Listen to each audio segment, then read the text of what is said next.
رمضان المبارک کے اس بابرکت مہینے میں آپ تہجد کی پابندی کریں۔ تہجد کی نماز ایک ایسی عبادت ہے جسے بہت زیادہ اہمیت دی گئی ہے۔ یہ عبادت اللہ کے قریب کرتی ہے۔ اگر آپ غور کریں تو چند دن کی یہ زندگی میں کچھ نہیں رکھا، سارا سکون اور ہر کامیابی صرف اللہ کی یاد میں ہے۔ اللہ سے دوستی کر لیں تاکہ آپ بلا جھجک اس سے ہر بات شیئر کریں۔ بے چین دل کو قرار دینے کے لیے قرآن کریم کی تلاوت کے سوا دنیا کی کسی کتاب میں قرار نہیں۔ آپ جیسے جیسے اللہ کی طرف قدم بڑھائیں گے وہ آپ کو خود سے قریب کرتا جائے گا۔ اس کی محبت کی چاشنی جب دلوں میں بھر جائے گی تو یہ لمبی لمبی رکعتیں بھی آپ کو کم لگنے لگے گی۔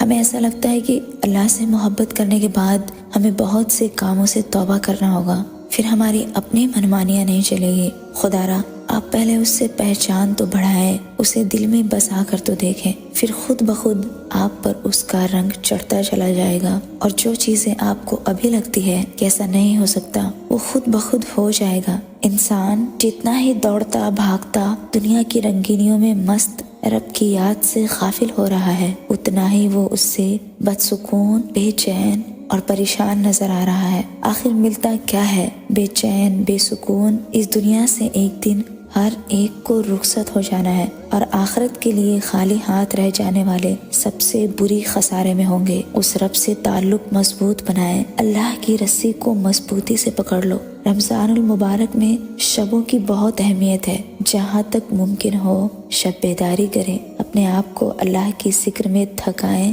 گنتی کے چند دن کی عبادات آپ کے آگے آنے والی زندگی کو روشن اور تابناک بنائے گی۔ ان راتوں میں تہجد پڑھیں، تسبیحات پڑھیں، اللہ سے اپنے گناہوں کی معافی مانگے، اس کی محبت مانگے، دارین کی کامیابی مانگے۔ جب اللہ کی طرف سے توفیق نہیں ملے گی آپ کچھ بھی نہیں کر سکتے۔ اللہ سے نیکیوں کی توفیق مانگے، زیادہ سے زیادہ دعائیں مانگے۔ اللہ تعالیٰ قرآن کریم میں بیان فرماتا ہے، تم اپنے رب کو پکارو عاجزی کے ساتھ اور چپکے چپکے، بے شک وہ حد سے گزرنے والوں کو پسند نہیں کرتا۔ اللہ کے نبی نے فرمایا، دعا مخل عبادہ، دعا عبادت کا مغز ہے، لہٰذا دعا کے ذریعے ہم اللہ سے اپنے دل کی بات کرتے ہیں، اس سے اپنی مدد کی درخواست کرتے ہیں۔ اس بابرکت مہینے میں قیام اللیل کرے اور اللہ سے بے شمار دعائیں مانگے۔ دھیرے دھیرے آپ کی ساری پریشانیاں ختم ہونے لگے گی، آپ کے بے چین اور بے قرار دل کو سکون ملنے لگے گا، اور دنیا کی لذتوں سے بے رغبت ہو کر آپ اللہ کی یاد میں اس طریقے سے گم ہوں گے کہ ایسا معلوم ہوگا کہ یہ دنیا کچھ نہیں ہے۔